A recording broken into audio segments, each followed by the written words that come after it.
कल तक आप लोगों ने सुना था कि जो साधकों के जीवन में कुछ नियम और गुण होने आवश्यक हैं। तो 5 नियम बताए गए थे, वो सब आप लोगों ने सबने सुने हैं और उस पर ज़रूर विचार विमर्श किया होगा, अपने स्वयं से भी मनन किया होगा कि उसके अनुसार चलने में हमें कितना लाभ मिलता है। आगे बोला गया है नेक्स्ट पॉइंट कि साधक का सारा जीवन ही एक लगातार साधना विशेष है। अगर आप सत्संग में आके बैठे हो, साधक हो, तो आपका सारा जीवन ही साधना में जाएगा। ये नहीं है कि आप सिद्ध हो जाओगे उसके बाद आप सुनना या मनन करना बंद कर दोगे। तो सारा जीवन ही लगातार साधना विशेष होता है। सारे जीवन में हम कुछ ना कुछ कार्य करते ही रहते हैं। ओल्ड एज में आप अपने छोटे बच्चों के साथ हो, पोता पोती के साथ हो या जिनके भी बीच में हो, तो वहाँ से सीखने को मिलता रहता है। वहाँ भी आप अपने मन को बांधते हो कि मेरा मन कर्तापने में तो नहीं आता, मेरा मन मोह ममता में तो नहीं है, मेरे मन में आसक्ति तो नहीं आ रही है, कहीं ना कहीं पे अपने आप को हम लिप्त तो नहीं कर पाए हैं, उनसे हम छूट के बैठे हैं, निरासक्त होकर बैठे हैं कि नहीं। तो वहाँ भी आपकी परीक्षा भी चलती रहती है और आपकी साधना भी चलती रहती है।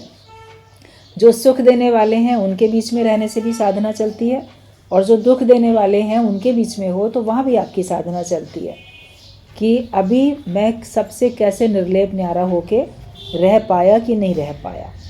अपने से ही मेहनत है, सारे संसार में कुछ नहीं है, केवल एक सत्य ब्रह्म है और आप भी वो हो। लेकिन उसमें स्थिति बनाने के लिए आपको सारे संसार को, एक पूरे विश्व को विश्वविद्यालय समझना पड़ेगा कि मैं एक बहुत बड़े परीक्षा हॉल में बैठा हूँ और जहाँ पल पल में कोई ना कोई परीक्षा आपके सामने आती ही आती है।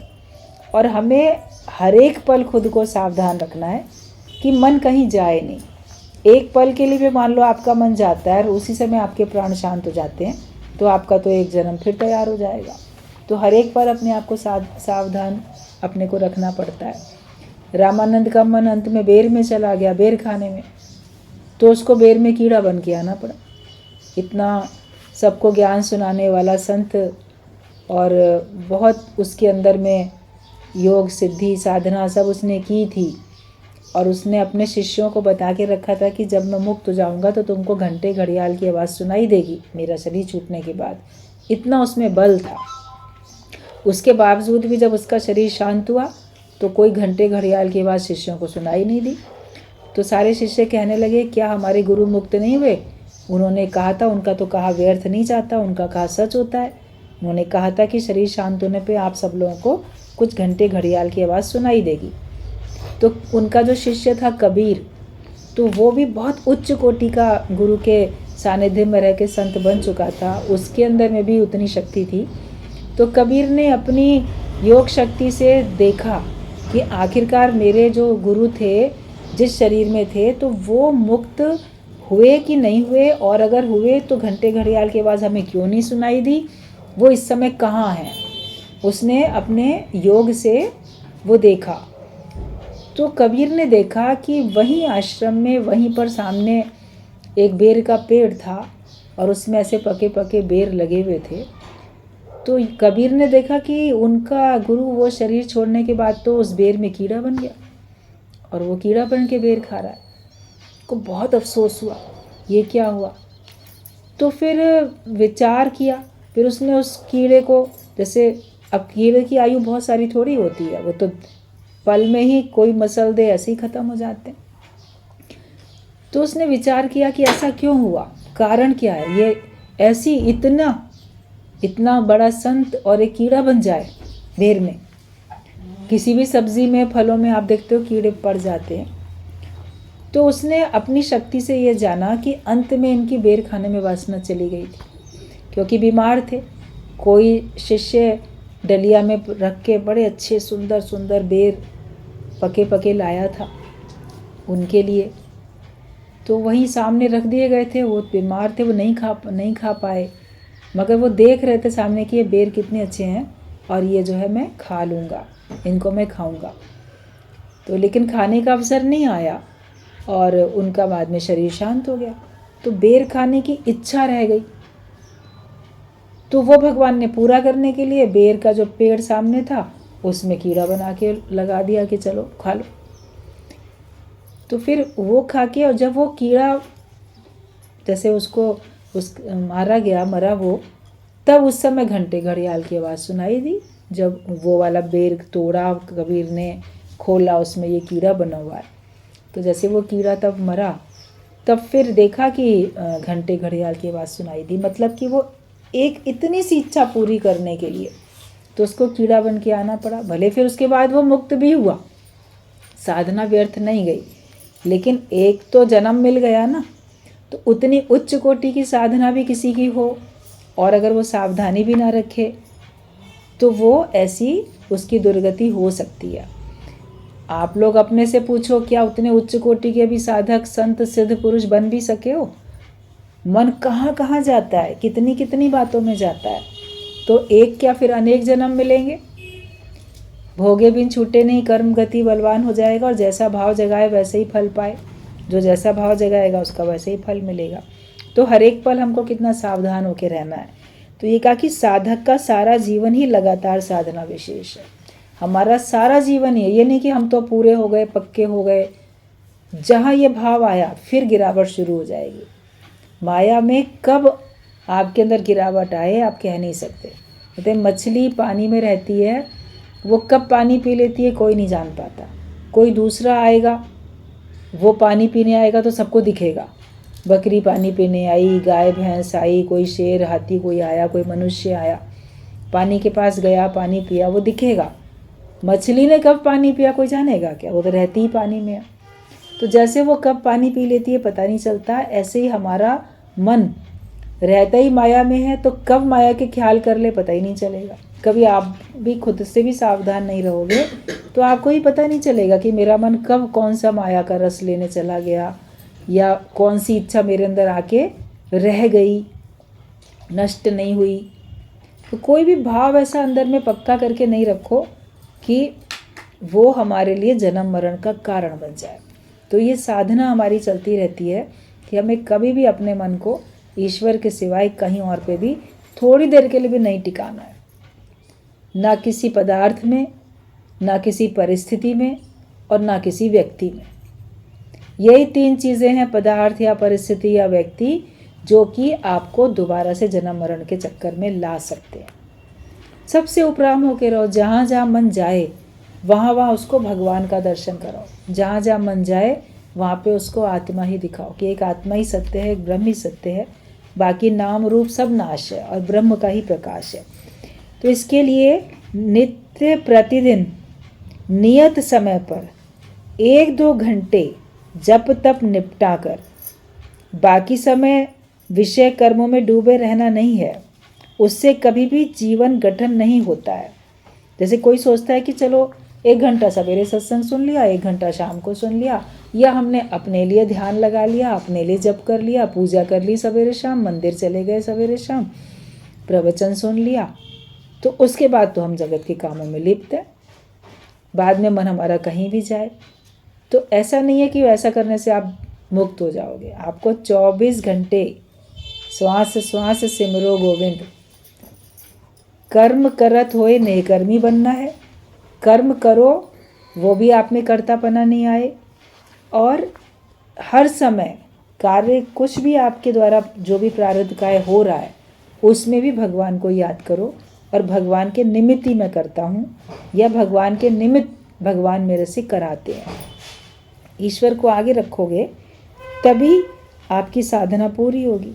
तो अगर आप केवल एक नियत समय पे 1-2 घंटे तक अपना सत्संग जप तप निपटा के बाकी समय विषय कर्मों में डूबे रहोगे, उससे कभी भी जीवन का गठन नहीं होता। धर्म भाव जब जीवन के प्रत्येक कार्य, विचार और अवस्था में से प्रस्फुटित होने लगे, तब वो मज्जागत हो जाए, मतलब आपके रग रग में समा जाएगा। कि जब धर्म का भाव आपके जीवन के प्रत्येक कार्य में, हर कार्य को धर्म से जोड़ो, हर कार्य को भगवान से जोड़ो, और आपका कार्य भी, आपके विचार भी, और आपकी अवस्था, बचपन, जवानी, बुढ़ापा, स्वस्थ हैं कि बीमार हैं, गरीब हैं कि अमीर हैं, क्या हैं क्या नहीं है, जो भी अवस्थाएं आपको महसूस होती हैं, उनमें सब में आपका धर्म का, भगवान का ही भाव रहना चाहिए। तब वो आपके रोम रोम में भगवान का भाव समा जाएगा। तभी उस व्यक्ति को धार्मिक कहा जा सकता है। सच्चा धार्मिक कोई व्यक्ति तभी बनेगा जब उसके कार्य में भी, विचारों में भी और उसकी हर अवस्था में भी ज्ञान झलके, धर्म का भाव झलके, भगवान ही झलके, तब वो सच्चा धार्मिक कहलाएगा, कि तभी उस व्यक्ति को धार्मिक कहा जा सकता है। हाथ से काम करो, मुंह से 5 आदमियों के साथ कामकाज की बात करो, पर मन को ईश्वर में लगाए रखो। जानकर रखो कि असल है अंतिम वस्तु ही, जिसके लिए यह शरीर धारण और सभी कुछ है।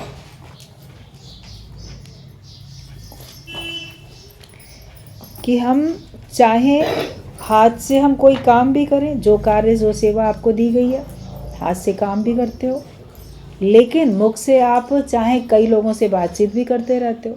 कोई दुकानदार है, वो दुकान पे बैठा है, या घर में भी कोई है, घर के काम भी कर रहा है, और घर में जितने भी लोग हैं सबसे बातचीत भी होती जा रही है, काम भी एक होता जाता है। कभी कई लोग मिलके भी एक काम करते हैं, तो हाथों से काम होता रहता है, मुख से सबसे बातचीत भी होती रहती है, लेकिन मन भगवान में रहना चाहिए। आप दुकान में हो, ऑफिस में हो, कहीं भी हो, आप अपना काम भी कर रहे हो, लोगों पे ध्यान भी रख रहे हो, रूम में कितने लोग हैं, कौन आया कौन गया, सब अलर्ट भी हो, दुकान में कितने लोग आए, किस ग्राहक ने कोई चीज़ ऐसे चुपचाप तो नहीं उठा ली, या नौकर क्या कर रहा है, मान लो आपका ध्यान भी है चारों तरफ, तो बात भी कर रहे हो, लेकिन अपने मन में भगवान का भाव चलना चाहिए। ये एक सरल प्रक्रिया नहीं होती है, इसके लिए आपको अभ्यास करना पड़ता है कि आपके हाथ से काम होता रहता है, मुख से आप चर्चा भी करते रहते हो, और लेकिन ध्यान हमेशा भगवान में रहता है, और मेरा भगवत भाव, मेरा ब्रह्माकार वृत्ति, ये कभी खंडित ना हो जाए, इस बात की सावधानी रहती है। इसके लिए सत्संग में बड़ा अच्छा एग्जाम्पल देते थे गुरुजी, कि जैसे कि कोई गर्भवती स्त्री होती है, तो वो जानती है कि उसके अंदर में एक शिशु का निर्माण हो रहा है, एक बच्चा उसके पास में है, तो वो बाहर से कहीं और भी काम करेगी, पानी भर के लाए, कुछ करे, लोगों से मिले जुले, और भी काम जो भी उसके हैं, तो वो करती भी रहती है, बातचीत भी करती रहती है, लेकिन उसका क्या कह सकते हो कि एक पल के लिए भी ध्यान अपने गर्भ में पलने वाले बच्चे से हट गया। वो उसको अंदरूनी लगातार याद है कि मेरे पास एक ऐसा बच्चा है जो मेरे अंदर पल रहा है। वो उसको भूल थोड़ी जाती है, उसको अलग से याद करे ना करे, वो उसको भूलता ही नहीं है, उसको हर पल याद रहता है, और वो सुरक्षित रहे इसके लिए वो सावधानी भी रखती है अपने काम करने में, उठने बैठने में और चीज़ों में, कि उसको नुकसान ना पहुँचे। तो उसका जैसे ध्यान अपने उस गर्भस्थ बच्चे में लगा रहता है, लेकिन बाहर से वो सबसे हंसना बोलना, खाना पीना, कार्य करना भी करती रहती है। ऐसे ही जो साधक है उसका ध्यान भगवान में लगा रहता है, जैसा उस स्त्री का ध्यान अपने बच्चे में है। अभी उसने जन्म नहीं लिया, अभी उसके हाथों में नहीं आया, उसको दिखा नहीं, मगर उसको है तो एहसास। तो आपको साधना करते समय भी मान लो भगवान की पूरी अनुभूति नहीं भी हुई है, मगर आपको ये तो एहसास हो कि भगवान मेरे अंग संग है, भगवान मेरे साथ हैं, और जैसे वो हमेशा उसको याद रखती है, ऐसे ही जो भी साधना करने वाले साधक हैं, या सुनने वाले भक्त, सत्संगी, शिष्य, जो भी कोई है आध्यात्मिक राह में आगे बढ़ने वाला, वो ऐसे भगवान को याद रखता है कि वो हाथों से काम भी करता रहता है, मुंह से लोगों से बातचीत भी करता हुआ दिखता है, मगर अंदर अंदर वो भगवान के ध्यान में रहता है। एक पल के लिए भगवान उससे भूलते नहीं हैं, और अगर आपसे भगवान भूल जाता है तो फिर आप समझो कि अभी आप पूरे सच्चे धार्मिक नहीं बने हो। हमेशा ये याद रखो, मन को ईश्वर में लगाए रखो, और ये जानकर रखो कि असल है अंतिम वस्तु, जिसके लिए ये शरीर धारण और सभी कुछ है। असली चीज़ तो वही है जिसके लिए हमने शरीर धारण किया, वही भगवान असली चीज़ है, और बाकी जो भी कुछ हमको दिखाई देता है वो सब नाटक है, कल्पना है, वो सब माया का ही रूप है। लेकिन वास्तव में मुझे जिसमें मिलके एक होना है वो एक निराकार परमात्मा है, मेरा असली रूप वही है, और वास्तव में सत्य तो वही है। कहा जाता है जो तीनों कालों में सत्य है वही सत्य कहा जाता है। जो पहले भी था, अभी भी है, आगे भी रहेगा, वो सत्य कहलाएगा। अब जो पहले था ही नहीं, अभी है, उसको सत्य नहीं कह सकते। जो अभी है, बाद में नहीं रहेगा, उसको भी सत्य नहीं कह सकते। तो एक परमात्मा ही है जो तीनों कालों में रहता है। बाकी तो सब आकार सब नष्ट हो जाते हैं, जो बना है वो सब मिट जाता है, सब लीन हो जाता है। इसका उपाय है निरअभिमानिता।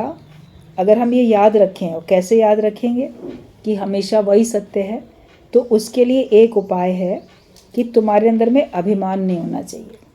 अपने को जो देह मान लिया ये भाव नहीं होना चाहिए। अपने को देह मानने का भाव नहीं हो, निरअभिमान होके रहो और स्वार्थ त्याग करके।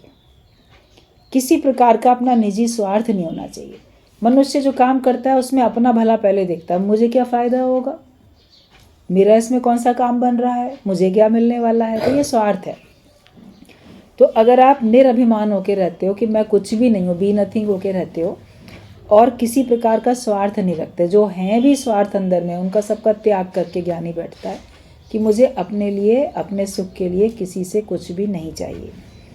और निर्लिप्तता मतलब कि कहीं पे मन लिपायमान नहीं है, कहीं लिप्त नहीं होता है, और भगवान ही एकमात्र सार और सत्य है, इसका ज्ञान, ये ज्ञान हो जाए कि जगत में एक भगवान ही सत्य है, बाकी दुनिया में सत्य कुछ भी नहीं है।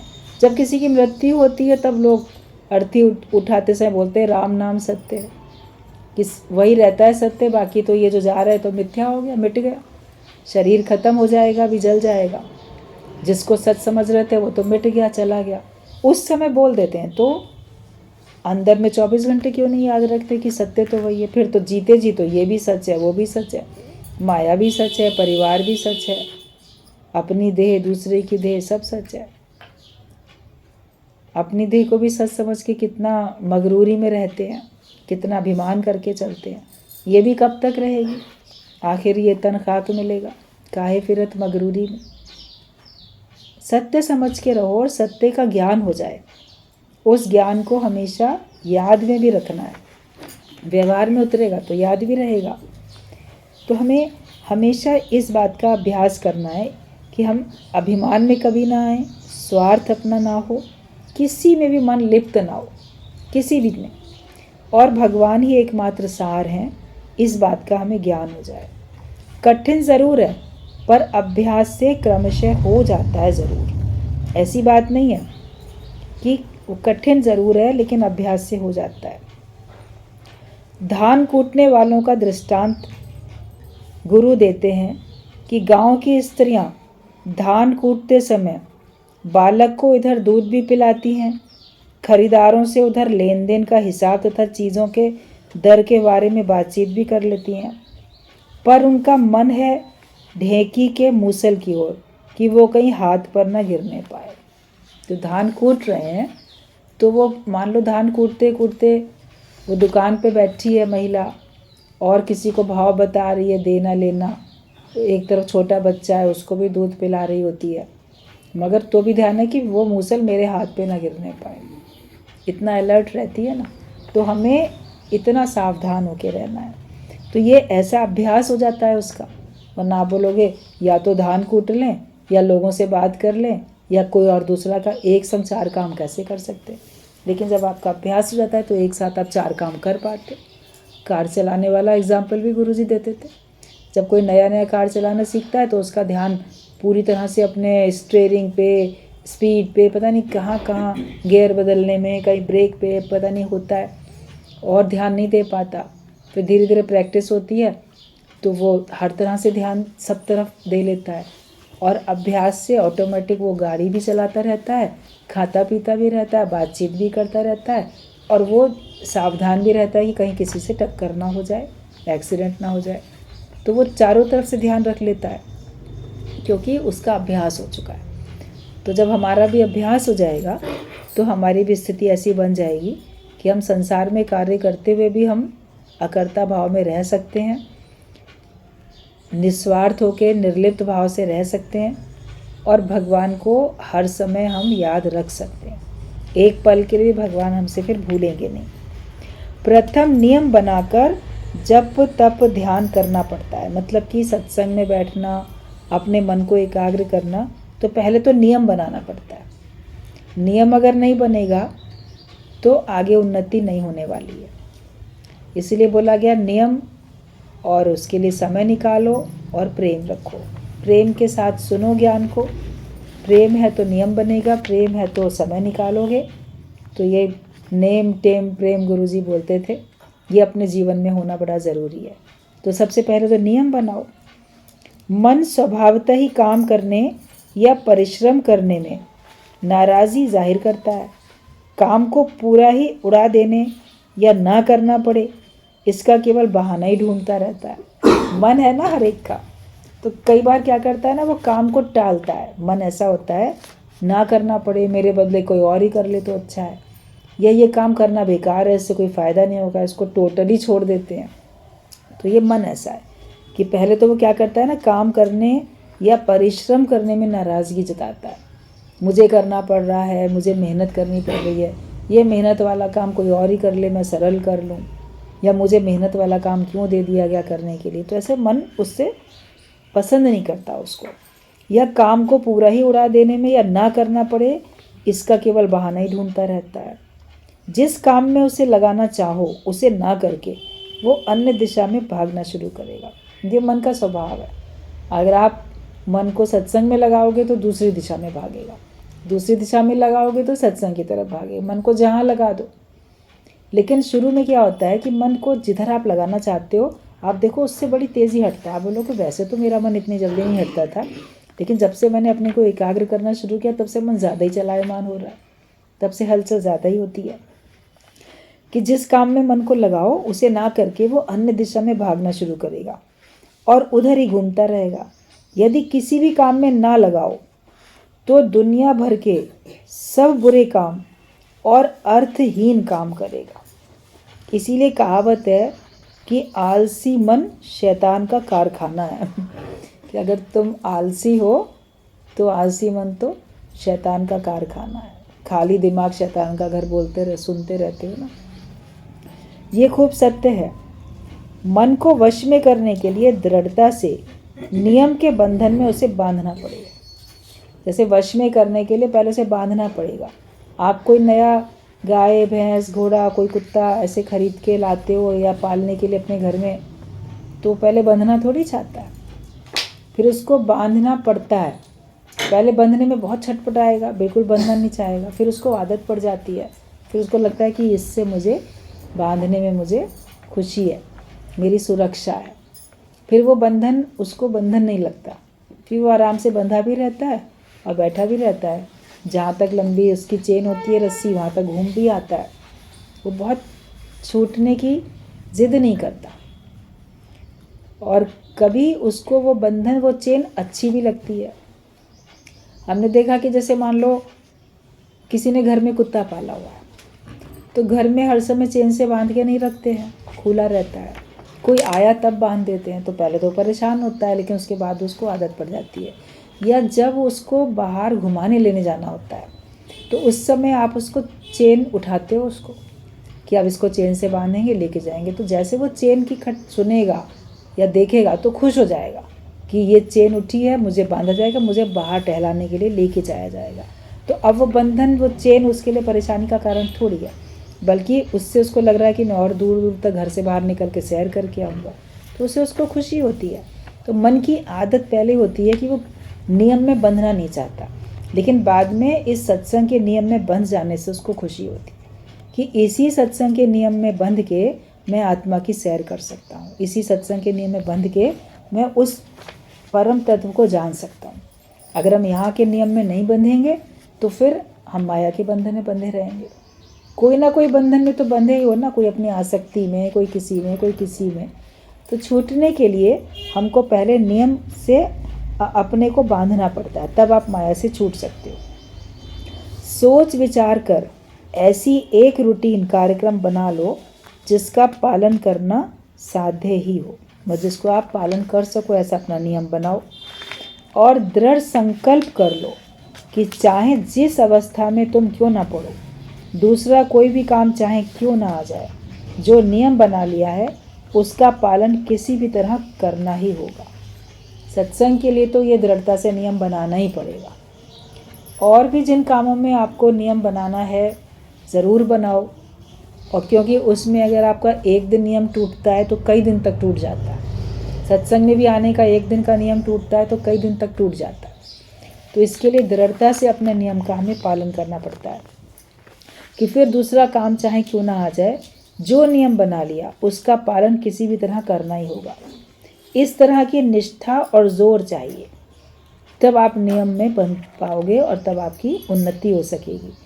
आहार विहार, लिखना पढ़ना, व्यायाम, निद्रा, कामकाज, ध्यान, भजन, यहाँ तक कि आमोद प्रमोद, खेल कूद, सब कामों का ही एक निर्दिष्ट समय रहे। किस समय तुम्हें क्या करना है। मन चाहे वैसे अनियमित दिन बिताने से जीवन वृथा ही नष्ट हो जाएगा। आप मन चाहे तरीके से रहोगे, कभी कैसे, तो फिर आपका सारा जीवन व्यर्थ नष्ट हो जाएगा। बिना नियम के अगर जीवन में रहते हो, अनियमितता आपके जीवन में होती है, तो आपका समय जीवन बेकार जाता है। रूटीन बनाकर मन को दृढ़ता से शासन करके कहो। आप एक नियम बनाओ और नियम के बाद अपने मन को, आपका मन तो उसका विपरीत आपको सुना रहा है, लेकिन अपने मन को तुम सुनाओ, मन की सुनो नहीं, मन को तुम सुनाओ। दृढ़ता के साथ आप कहो कि तुम चाहो या ना चाहो, तुम्हें इन सब नियमों को मानकर चलना ही पड़ेगा। मन बोले अरे नहीं आज रहने दो, सुस्ती आलस से आज नहीं जाते, आज ये कर लें, आज वो कर लें, तो अपने मन को दृढ़ता से सुना दो कि मन तुम चाहो या ना चाहो, करना तो वही पड़ेगा जो हमने नियम बना लिया। तो अपने मन के मास्टर बनो ना, मन के गुलाम क्यों बन जाते हो। तुम्हें इन सब नियमों को मानकर चलना ही पड़ेगा, ये अपने मन को दृढ़ता से कहो। कुछ दिन मन बाकी चाल चलेगा, किसी भी शासन को मानने के लिए राजी ना होगा, इधर उधर भाग जाएगा, पर तुम कुछ भी हो उसका पीछा छोड़ना ही नहीं, उसे बलपूर्वक जकड़ कर पकड़ कर लाकर काम में लगाओ। मन पहले तो ऐसी चाल चलेगा, तुम्हारे हाथ में नहीं आएगा और तुमको लगेगा मेरा मन मेरे वश में नहीं होता है, नहीं परेशानी हो रही है, परेशानी नहीं सुनता है। लेकिन जब आप ज़बरदस्ती मन को लगाओगे सत्संग में, ज्ञान में, तो फिर बाद में यही मन सध जाएगा बिल्कुल, कि तुम फिर मन का पीछा नहीं छोड़ो, उसे बलपूर्वक भी पकड़ के लाके काम में लगाओ, साथ साथ उसे समझाओ भी। ज़बरदस्ती भी मन को लगाओ ज्ञान में, माया से मन को हटाओ, लेकिन साथ साथ उसको प्यार से समझाओ भी, अपने मन को ज्ञान से समझाओ भी। तो फिर आखिरकार तो तुम्हारा ही मन है ना, तो समझेगा भी वो ज़रूर, कि साथ साथ उसे समझाओ। हिंसक जंतु को वश में करना और मन को वश में करना एक ही जैसा है। उसको भी तो वश में कर पाते हैं ना, हिंसक जो पशु हैं उनको भी कर पाते हैं, तो मन को भी ऐसे ही है, लेकिन कर सकते हैं। असीम धैर्य और इच्छा शक्ति चाहिए। जब वो देखेगा कि बाबा किसी भी तरह छुटकारा नहीं है, तब वो अपनी बहानेबाजी और वक्रता छोड़ देगा, टेढ़ापन छोड़ देगा। जो मन की टेढ़ी चाल है ना, मन टेढ़ी चाल चलना फिर छोड़ देगा। भला आदमी होकर जो कहोगे वही करेगा। फिर आपका मन जो है आपको भटकाना छोड़ देगा, और पहले नहीं समझ रहा था, लेकिन फिर आपका मन बोलेगा, जैसे एक अच्छा बन जाएगा कि खुशी से मानूं या नाराज़गी से मानूं। माननी तो पड़ेगी गुरु की बात, माननी तो पड़ेगी सही बात, तो फिर नाराज़ होने से अच्छा है उसको खुशी से ही मान लो, क्यों ना उसको स्वीकार कर लिया जाए। कि जब मन देखेगा कि किसी भी तरह से छुटकारा नहीं है, तो वो अपनी बहानेबाजी और वक्रता छोड़ देगा और भला आदमी होकर जो कहोगे वही करेगा। इसको कहते हैं अभ्यास योग। ये अभ्यास से होता है। समझ रखो, इसे छोड़कर मन को वश में लाने का अन्य कोई उपाय है ही नहीं। ये समझ जाओ कि नियम में बांधना ही पड़ेगा, और मन की सुननी ही नहीं है। मन आपको कितना भी दुखी करे, कितना परेशान करे, कितना आपको माया का सुख दिखाए, कितना आपको लोभ लालच दिखाए, या कितना भय दिखाए आपको। कई बार मन भय दिखाता है, तुम ना सब तरफ छोड़ के सत्संग की तरफ आगे बढ़ोगे, तुम्हारे घर वाले बिगड़ जाएंगे, बच्चे बिगड़ जाएंगे, पति बिगड़ जाएगा, परिवार वाले नाराज़ हो जाएंगे। ये भय भी दिखाता है कि वो नहीं पूछेंगे तो कौन पूछेगा बाद में। सत्संगी कोई नहीं पूछने आएंगे, गुरु नहीं आएगा पूछने, घर वालों से भी बिगाड़ ली, फिर क्या होगा। मन पर तरह तरह की बातें आपको बताएगा, लेकिन मन की सुनो ही नहीं, आप सुनो गुरु की। फिर गुरु ने तो सावधान करने के लिए आपको बताया है और तसल्ली भी दी है। गुरु ने सच्ची बात भी बता दी है। भगवान ने भी बोला योगक्षेम का भार मैं उठाता हूँ। और कैसी तसल्ली दे दे भगवान कि तुम इस ज्ञान में आगे बढ़ो तो तुम्हारे योगक्षेम का भार मैं उठाऊंगा। भगवान ये वचन दे के बैठे हैं और गुरु भी हमको कह के बैठे हैं कि कुछ ना बिगड़ेगा तेरा सतगुरु शरण आने के बाद। हर शास्त्रों में लिखा है गुरु की शरण में जाने से या सत्संग के अनुसार जीवन बनाने से आपका कुछ नहीं बिगड़ने वाला। जो होना है वही होके रहता है, जो नहीं होना होता है वो नहीं होता। आप बोलो सब बिगड़ जाएंगे, तो बिगड़ने होंगे तो तुम 24 घंटे उनके सर पे सवार रहो तो भी बिगड़ जाएंगे। गुरुजी बोलते थे दुनिया में जितनों के लड़के लड़कियां बिगड़ गए, गलत रास्ते पे चले गए, क्या वो लोग सब सत्संग में आते थे? तभी उनके बच्चे बिगड़ गए। वो लोग तो नहीं आते थे सत्संग में, वो लोग तो हर समय निगाह भी रखते होंगे। मान लो हर समय निगाह रखने वालों के बच्चे भी अगर बिगड़ने हैं तो बिगड़ जाते हैं। नहीं निगाह रखता है, नहीं बिगड़ने होते हैं तो भी नहीं बिगड़ते हैं। ध्यान दो, भले समझाते जाओ, लेकिन मेरे सत्संग में जाने से ये नुकसान ना हो जाए तो मन कभी डराएगा और कभी आपको माया का सुख, आकर्षण, वहाँ का लोभ लालच भी आपको दिखाएगा। लेकिन मन की सुननी नहीं है। बोलो मुझे किसी की नहीं सुननी, मनमुख बन के नहीं रहना, मुझे गुरुमुख होके रहना है। जब नियम में बांधोगे और ज्ञान के अनुसार ही अपने मन को चलाओगे, अपने कर्मों को ज्ञान के अनुसार ही चलाओगे, अपनी वाणी को ज्ञान के अनुसार, अपनी इंद्रियों को ज्ञान के अनुसार ही चलाओगे, फिर आप देखोगे कि आपका मन सध जाएगा। भगवान ने बोला है कि अभ्यास और वैराग्य से मन वश में हो जाता है। अर्जुन ने बोला है कि मन को वश में करना तो मैं पवन को बांधने के समान समझता हूँ। जैसे पवन को हम बांध नहीं सकते हवा को, तो मन को भी हम वश में कर नहीं सकते, बहुत अति कठिन है। भगवान ने कहा कठिन तो है, लेकिन अभ्यास और वैराग्य से सब संभव हो जाता है। जगत में मिथ्या भाव रखना वैराग्य का भाव है, और भगवान में ही सत्य स्थिति बनाओ, रोज़ का अपना अभ्यास करना। तो सत्संग में आके तो अभ्यास होता ही है, वैराग्य भी होता है। नियम में बंधना ज़रूरी है, तब आप जो हो देखोगे कि ये आपका अभ्यास होना शुरू हो चुका है। और अभ्यास के बिना, वैराग्य वृत्ति के बिना मन वश में होना असंभव है। ज्ञान कितना भी सुन लो, अगर आप उस ज्ञान का मनन अभ्यास नहीं करते हो, सुना और छोड़ दिया, या जगत के प्रति आपने वैराग्य विरक्ति की भावना नहीं रखी, तो भी आपका योग नहीं लगेगा। तो ये एक ज़रूरी चीज़ है, इसी का हमको दृढ़ता के साथ करना है पालन। अभ्यास करोगे तभी आपको सब कुछ मिलता जाएगा। कठिन है लेकिन असंभव नहीं, ये याद रखो।